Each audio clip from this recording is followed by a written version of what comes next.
What's up, guys? Your boy Rich has been scammed. So we are here because I was scammed. I was scammed from the Sea-Gull Tourbillon unboxing that I did. And when I did the unboxing, I was looking at it almost in real time along with you guys. I didn't get the chance to spend any time with it, no due diligence. I undid all the plastic and I was looking at it with you. And at first glance, it looked great. It looked beautiful until you see it next to the real McCoy. But still, I wouldn't have done any further investigations into it if it wasn't for these two viewers who pointed out that the Sea-Gull Tourbillon that I unboxed may not be an actual Sea-Gull Tourbillon. And they were right. And so I did the investigation, and we are going to see and compare the differences between a real Seagull versus a fake Seagull. And then after we're done pointing out the differences and learning from my experiences, we're going to spend time with the real Seagull because that is a watch that deserves proper attention and a proper review. But before we get started, let's take a look and see if you guys can spot the real Seagull versus a fake Seagull. Which one do you think is the fake versus real? Let's get a better shot there. Okay, well, if you haven't made your guess, this is the real one, this is the fake one. So let's spend some time looking at the differences between the fake one. So first of all, the case here, it has all these bevels here. It looks like it would be fancy, but that's not the way that the case should actually be.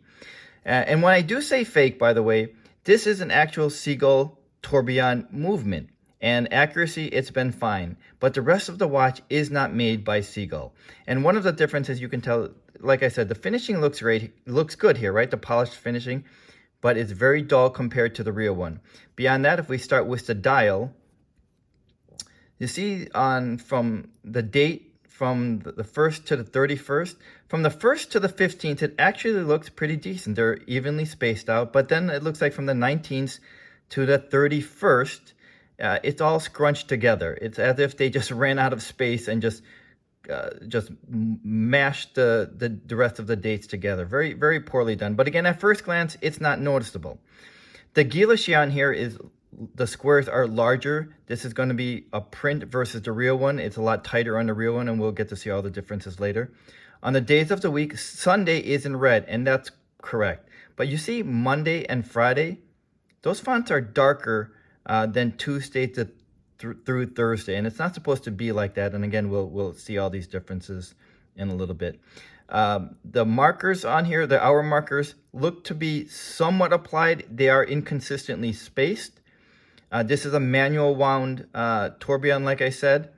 On looking around on the crown, it is not even signed. There is no sapphire on there.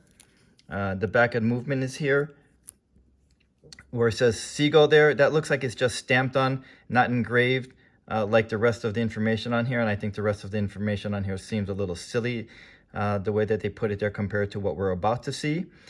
The strap looks like it could be alligator, and it could be genuine alligator. But on the back where it says Seagull, and then here we see genuine alligator, it's very faint. It's not deeply in there. It's very hard to read. You're going to see it a little bit better here because there's lighting on here, but it's not clear. And the stitching is very boring, simple, a very straightforward stitching, very uncommon for a sophisticated watch like this. And this is a pretty good look at the watch itself, the fake. Now, if we turn our attention to the real McCoy, we're gonna notice all the differences here. First of all, I would also point out that the size difference in there. The fake is about 40 millimeters, and the real one looks to be about 42, maybe 43 millimeters. I think it is an appropriate size for this watch. The finishing is much better, and I'll put up pictures also so you guys can tell the differences in the finishing. Fake on top, real on the bottom.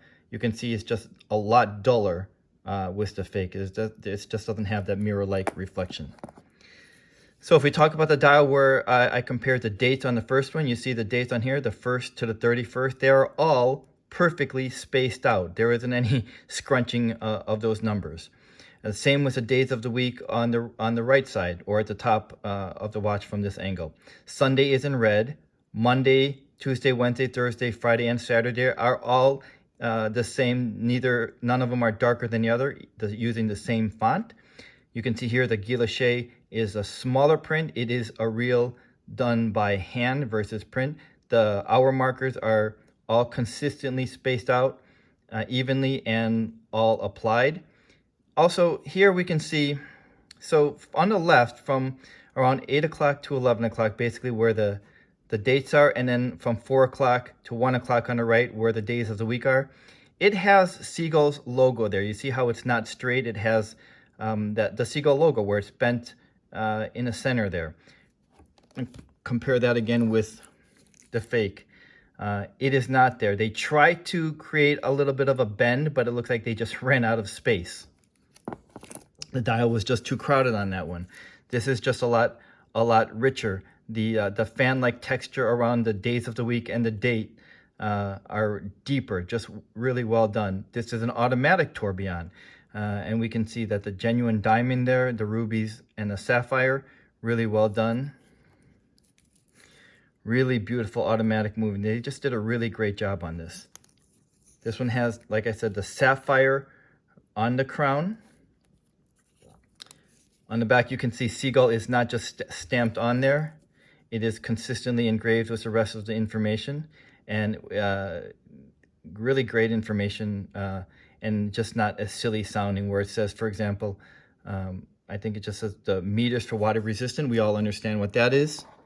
The fake actually says water resistant 5 ATMs. Most cases don't indicate that. This does show a serial number, which looks to be 120232, but I'll cover more of that in just a moment. And I think that was one of the first indicators that those two viewers pointed out. Talking about the alligator strap, this is more of a matte finish versus shiny. That doesn't necessarily mean anything. But on the back, again, where it says Seagull, and then it says genuine alligator, it is richer, deeper. We can read that. The stitching is a lot more sophisticated, well done, better done on the real one. If we compare that again with the fake, just a really, really big difference. Sharper all around on this. And then I want to touch back on the fake. So the fake has that serial number, but on the presentation, this is the presentation that it came with, a simple, boring, disappointed paper presentation, but there is no warranty, no certificate, nothing to match up this serial number with. So really, this serial number is really useless. It's just worthless because there isn't anything to compare that to. So some of the differences from the real one beyond the physical differences of the watch. The serial number is in here, and we'll talk about that as soon as I cover this this QR code. So this has a QR code, and I believe this one indicates the date and day that QC was done on this watch. There is also a secondary QR code here, and I believe this one offers some kind of drawing that Seagull is doing. You do need to have a Chinese IP address to be able to scan these and see what they are. So here is a presentation on the real Seagull. Nice, as you would expect, a nice leatherette box. It comes with this booklet of information and a certificate with the matching serial number that we can match up with the serial number on the back of the case. So quite a bit of differences in identifying a fake. This is not the type of watch that I would buy on Amazon. So not a lot of information is known about Seagull, especially outside of China. So I thought I would share a little bit more information about Seagull as a watch company. They've been around since 1953, and they're actually owned by the Chinese government. So this is not an upstart brand. This is not a newer brand that we're worried about disappearing one day. They've been around for a really long time and really made famous by their more affordable 1963. So in terms of feeling confident in a brand, this is as old of a brand as we can get. So we should definitely feel secure about the brand. This is not the type of watch that I would buy from Amazon or some of those other pre-owned sites, because it's easy to see how you can be scammed with the different types of watches. This is the type of watch that, especially the type of watch that I would recommend going through directly from Seagull, so there isn't any suspicions and just having that solid peace of mind, especially if you're going to spend retail price at least $4,000 on a tourbillon. Amazon is not the way to go. Directly again through Seagull, and it's going to take some effort into finding a proper authorized dealer, but there are quite a handful of them, so that is another tip that I would recommend. So how did I end up with that fake? Well, I got that through an agent whom I thought was an AD or an authorized agent, whom led me to believe that that came directly from Seagull. It was not. Am I more skeptical about Chinese-made products now? No. I'm not that naive, and there was always an awareness to fake. So I understood that, but I'm not any more skeptical to that, because my experience with the fake and the agent was when I showed him the video and pictures of this, he understood. He was just as disappointed as I was, but he owned it. He didn't make any excuses. He wasn't avoiding me. He just was shocked because he was duped. And I think the reason that he was even duped, and he admitted that he didn't go through the normal channels of, he was not an AD and he did not get this through Seagull. Instead, he found someone whom he thought was trustworthy, and it ended up the way that it did. But what is my understanding is that the Chinese don't usually make fakes of their own products. Instead, they make fakes of other brands, like whether it's Nike or Rolex or Louis Vuitton or Gucci. They don't usually make fakes of their own. So I think that's how this flew under the radar a little bit. And I think that the agent actually felt really badly about it and felt duped on his other previous experiences, because he's seen this watch before. Nobody called him out on it because it looks real. And again, it probably just flew under the radar. He made things right.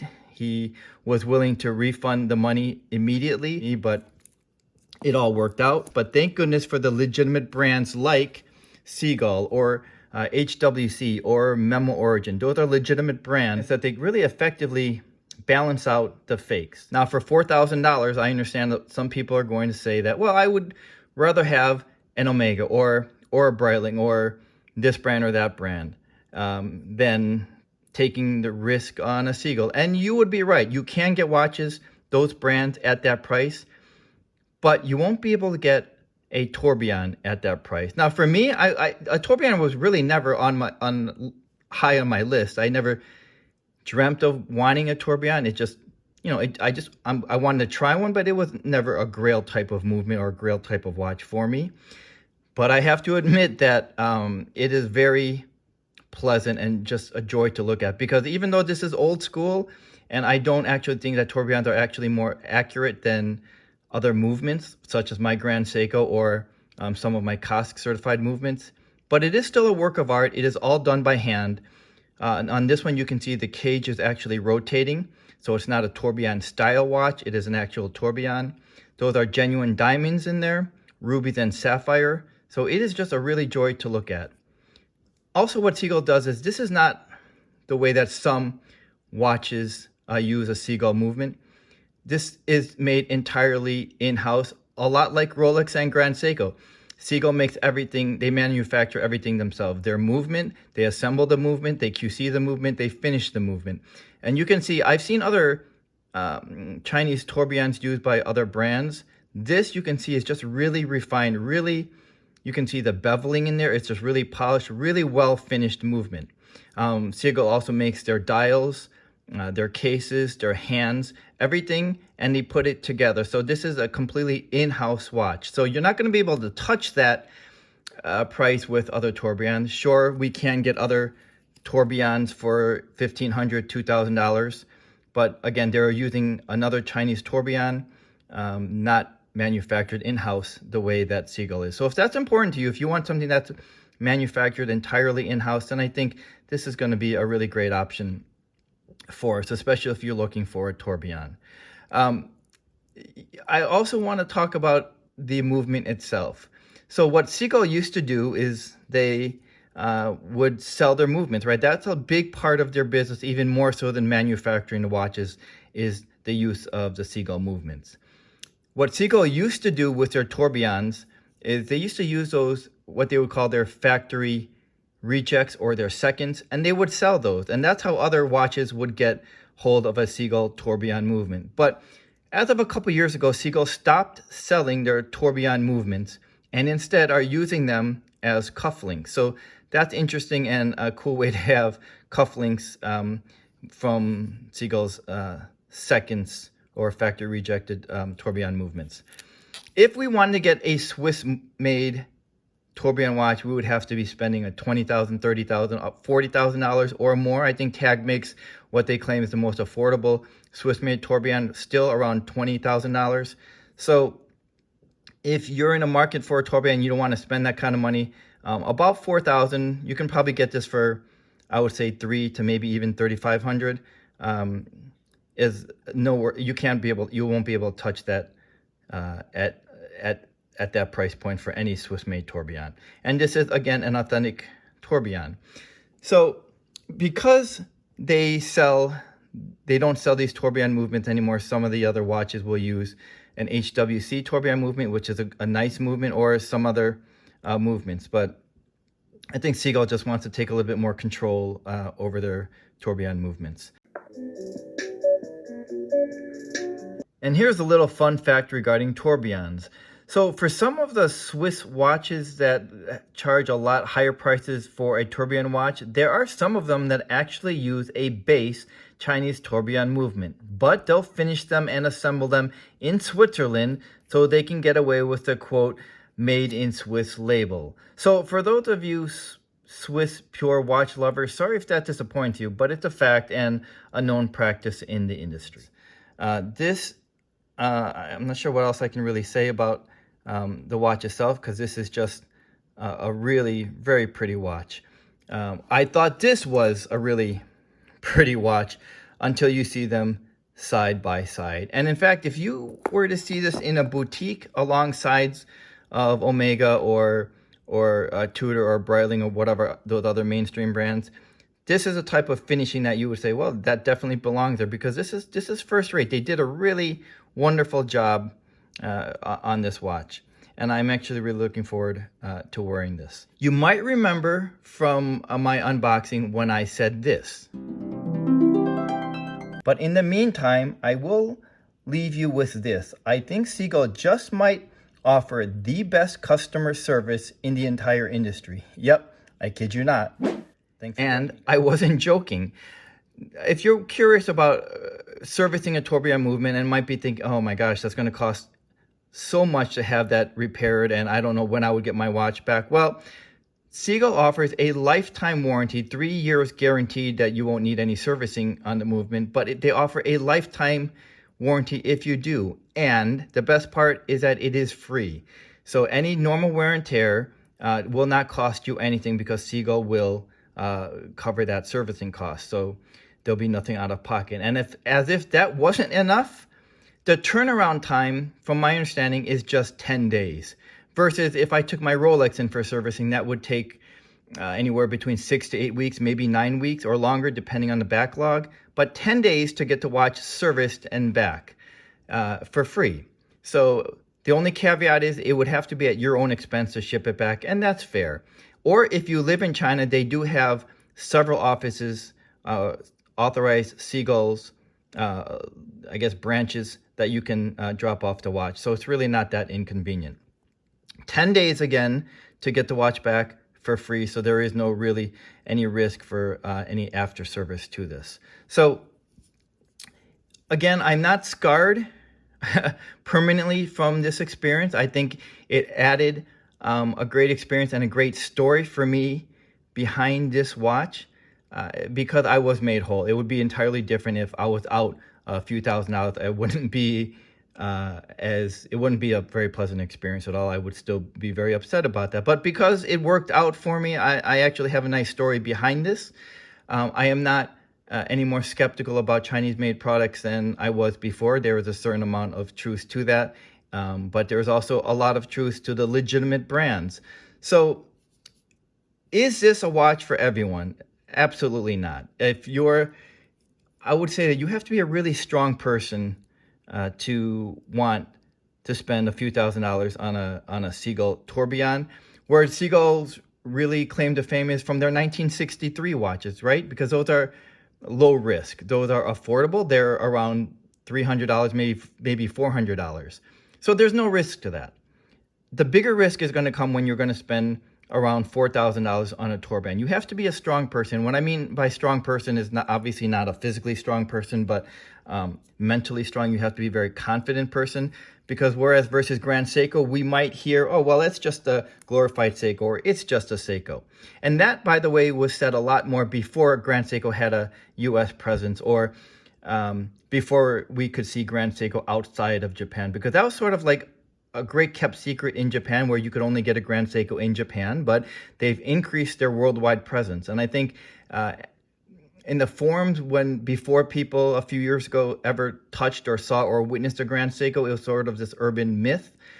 They would say, oh, it's just a Seiko, it looks good. But when you handle a Grand Seiko in person, you get it. And I think some of those people that were skeptical and saying it's just a Seiko, I think have changed their tune after seeing one in person. But entirely different with a Tourbillon, also entirely different from the 1963. So while we may not hear so much about, well, it's just in person, oh, it's just a Seagull, it's a Chinese-made watch. We're not likely to hear that, right? Nobody's going to be that rude to us, but we might be thinking that, and we might be bracing for that, ready to defend it. And by saying, well, it's really great watch, it's as good of a watch as my other more expensive Swiss-made watches, we come to that defense automatically. We want to defend things we like. When we have a 1963, there isn't much to defend because the cost isn't that high. It didn't break the bank, and it's different. And I think there are some people that want something so different so they can have that conversation where they are strong enough to be like, yeah, it's a Chinese watch, but it's a great watch regardless of its origins.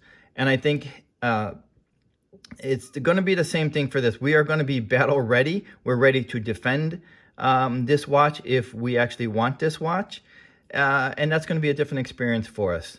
So if we're not confident and we just still are not convinced in spending a few $1,000s or $4,000 or $3,000 on a Chinese-made watch, then this watch is not going to be for you. If you're someone that's a little bit more open-minded, wants some more originality to it, knowing that this is a really great watch regardless of its origins, then I think the Sea-Gull Tourbillon is going to be a really great option for us and a really nice opportunity to own a genuine in-house tourbillon by Seagull. So overall, my experience has not been permanently tarnished. I have great memories from this experience, and I look forward to enjoying my authentic Sea-Gull Tourbillon. Thanks for joining me, and I'll see you the next time. What's up, guys? It's your boy Rich, and I've been duped. I've been scammed. Why was I just laughing? It's really not that funny, but things worked out, and I'm very fortunate about that. Now, what...